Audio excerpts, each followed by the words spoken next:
Welcome back to Pokemon Episode Summaries. Today, I'll be doing episode 377. Shaking Island Battle, Barboach versus Wishcash.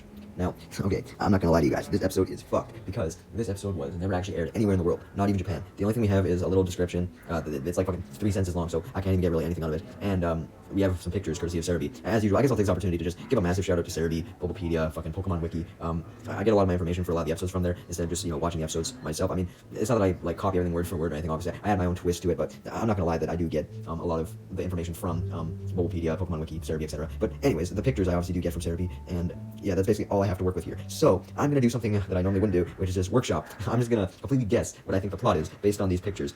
Although, I will start with the few things that we do know for sure. And we know that the episode begins with Ash and the gang in Moss Deep City, wondering where to go next for Ash's 8th and final Hoenn Gym badge, after just winning his 7th Hoenn Gym badge at the end of last episode. And as Brock checks his guidebook and Max checks his Pokénav, they find out that the closest place to get Ash's next badge is none other than Sutopolis City. So, that was officially where Ash was heading next, with the rest of the gang. First, though, they had to leave Moss Deep, and they did so by going on a ferry, and they decided to take a pit stop on a nearby island, Jojo Island. Although, as soon as they arrived at Jojo Island, they managed to find a mysterious cabin that had some potions in it, or some pieces of jewelry in it, whatever the fuck those things on the shelf were, and they went to go examine them when suddenly an earthquake happened, and caused all the shit on the shelf to break, and also caused Ash and the gang to fall down. A boy named Choda hears this, and he runs over and reveals that this place was essentially his, and he was basically a manufacturer who made those glass items, and he'd been getting disturbed recently since there'd been a whole bunch of earthquakes, fissures, and magnitudes occurring, all caused by a whole bunch of Wishcash. Choda obviously wanted to get rid of all the Wishcash so that he could live a normal life and have a normal business without worrying about his products being destroyed by all the earthquakes, fissures, and magnitudes.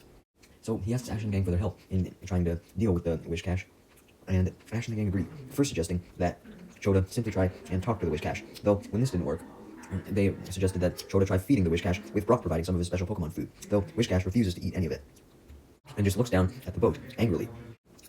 So, Ash and the gang and Choda go to look for a new way to try and defeat the Wishcash, with Max suggesting that maybe there were other Pokemon on the island that could help out. So, Max and Choda split up from the others and go searching together, because they were close in age, and they were able to find none other than a Barboach, which Max was able to realize was Wishcash's pre-evolution due to his Pokemon knowledge. So he thought that maybe if Choda could catch the Barboach and basically train it to become as strong as the Wishcash, then maybe it could scare them off. Although, when Choda pulls out a Pokeball to try and catch the Barboach, it simply uses a mud shot on him as well as Max, covering them in mud, right as Ash, May, and Brock showed up. Ash was intrigued by the Barboach, so he scanned it with his Pokedex to learn more about it. And when Choda and Max informed Ash, May, and Brock of their plan to train the Barboach, Ash agreed with this plan and decided to help Choda train Barboach, and was debating simply having Pikachu use Thunderbolt on them, though Choda thought that Thunderbolt may be a bit extreme, and he didn't really want to harm the Wishcash like that. He just wanted to scare them off. So that's why he thought that training Barboach would be the best case scenario. So Ash officially agreed to this. Meanwhile, as for Team Rocket, they had not managed to fix their Magikarp sub since the last time it exploded, so when they were following Ash and the gang onto Jojo Island, they had to swim in their wetsuits.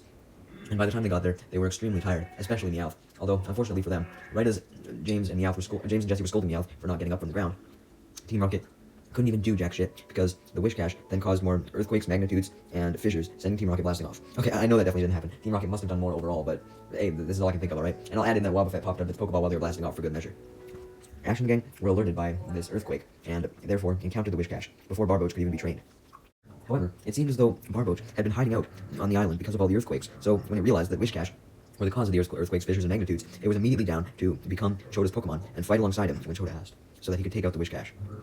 Brock expressed his doubts that a fucking Barboach, a pre-evolution of Wishcash, would be able to take out a Wishcash, but May, Brock, and Ash gave Choda some courage, and he had his Barboach attack the Wishcash.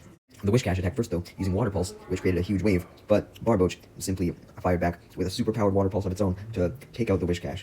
Although one Wishcash was still standing, and it tried to use more earthquakes, fissures, and magnitudes, though Barboach was fed up with that bullshit and used a super powerful Water Pulse to fucking annihilate all earthquakes, magnitudes, and fissures from the anime.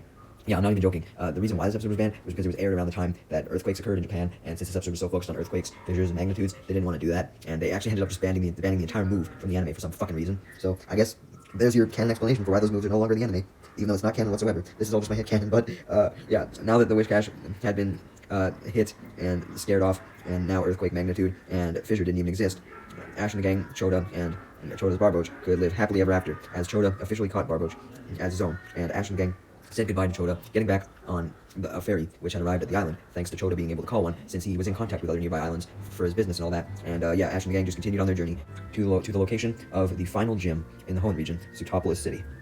Once again, is this accurate? Absolutely fucking not, but I did the best I could. If you think you have a better interpretation of what goes on in the comments, leave it down in the comments below. I think this is the episode where you can kind of just make your own headcanon of what happens. Just use these pictures as a basis.